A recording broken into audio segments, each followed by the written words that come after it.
My name is Mark and I'm here today to talk to you about goal setting. Why do people do it?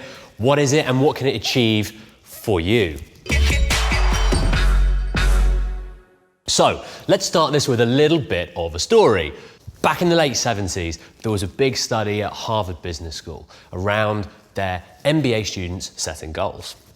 Now, I believe about 83% of them were enjoying their course, their degree, didn't have any goals. About 13% of them had started to figure out pretty clear goals for where they wanted to get to in life. And the final 4%, they had very clear, written down goals with timelines where they wanted to get to in life. So, this was in the 70s, we come back 10, 20 years later, and we check in and see how they're all doing. Well, needless to say, they're at Harvard Business School, they're doing okay. But the students, those 13% who had their goals, are earning twice as much as that first group of 83%. And now what about that final group? 4% who had really clear, tangible, written down goals. Well, they were earning 10 times everybody else. The reason for this is that goals are transformative in picturing where you're going to get to in life, how you're going to get there, and motivating yourself in both the good times and the tough times, because they are always going to come along. So, how do we start doing this? How do we build goals, and what can our life look like? So, with that, let's do a little activity. Put me on pause and go grab a nice A4 sheet of paper, and I'll show you what we're going to do.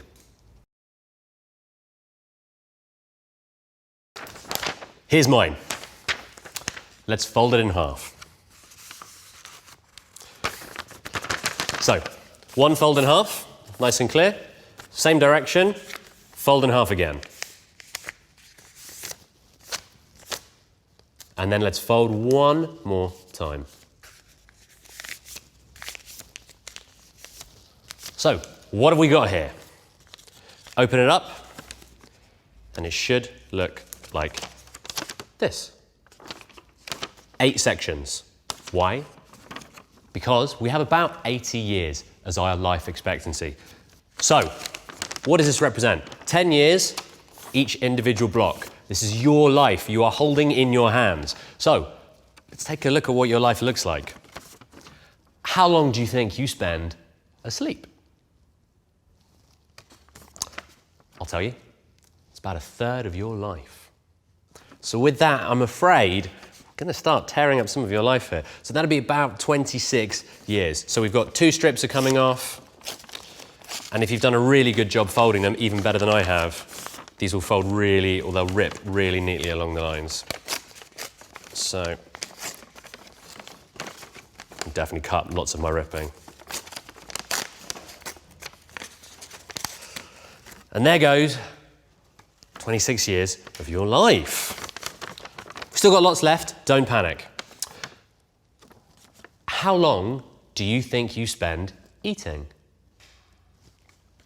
Well, that's about 5 years, so probably going to lose most of this other section. What next? Well, you'll go to the bathroom quite a lot. How long do you think you spend on the loo? The average person spends about half a year on the loo individually, and then when you factor in going to the bath, showering, all that kind of stuff, it's about 1.5 years of your life. So, let's take that off as well. But what we're looking at now is pure focus time for you to achieve whatever you want to achieve in life. This activity helps you realize how little time perhaps we can have to achieve what we want to do, but why we need to be so focused on making sure whatever it is that you want to happen in this world, you make happen. So as an activity, you can pause me now or you can come back to this later. Write down a couple of goals, one for each 10-year strip that you have left. Do a work goal, maybe do an education goal, and do a just for fun goal.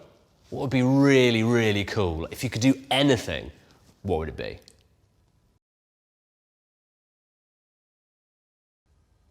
So having looked at why we set goals, what we can achieve as a result, and the time and focus we need to get that done, let's look at the framework behind this.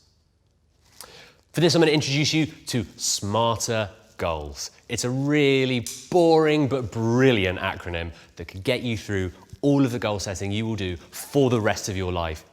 Some of you might have heard of SMART goals before. I'll whiz you through what they stand for, which is very simply specific, measurable, achievable, realistic, and time-bound. So what that gives you is a very clear framework for understanding as you're writing down your goals, does it meet these standards? And they're super simple and they're super clear. But I'll give you an example so that we can evaluate this. I'll share one of my goals with you. This is one of my personal goals and it's super fun, and this is a what-if goal. I'd love to get it done. I would like to jump out of a helicopter on a snowboard and go all the way down the mountain. So analyze my goal that I just shared with you against that framework. Is it specific? How is it measurable? How is it achievable? Is it realistic? And is it time-bound? I'm sure you all noticed. It's specific and it's measurable. I only need to do it once. It's pretty clear, it's an action, right? But questions remain. Is it realistic? Well, I'll tell you now, I can't snowboard.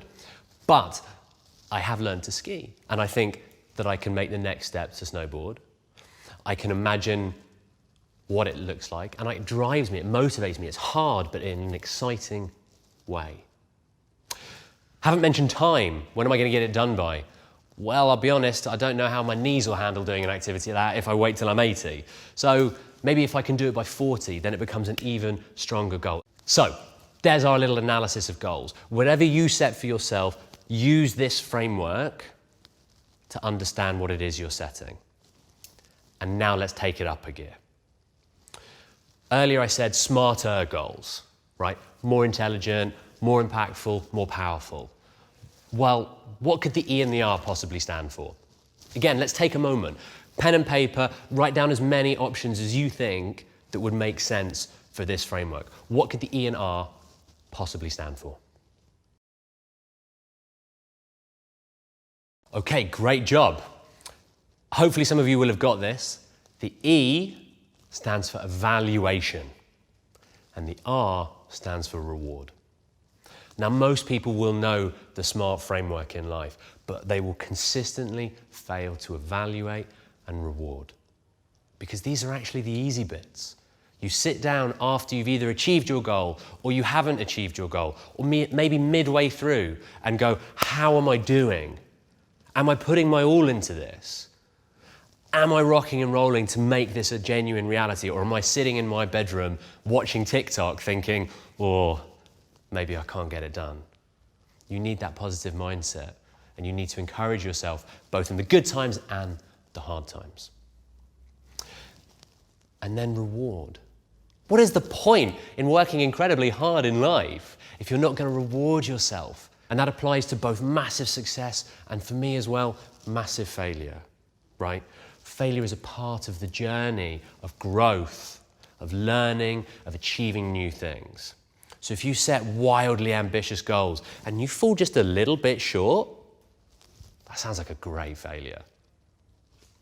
So context is important, and that's why you need that honest reflection and evaluation. So I have some questions for you to ask yourself. How hard did I try to achieve this goal? How much did I want it or need it? What else could I have done? What should I have done? And 4, why did I actually set the goal in the first place? Sometimes we set bad goals because we just don't know where we're going in life. And that takes time. And you want to figure out a wider vision and purpose to where you are going in life. And then you can reward those massive, massive successes, which I know you are all capable of.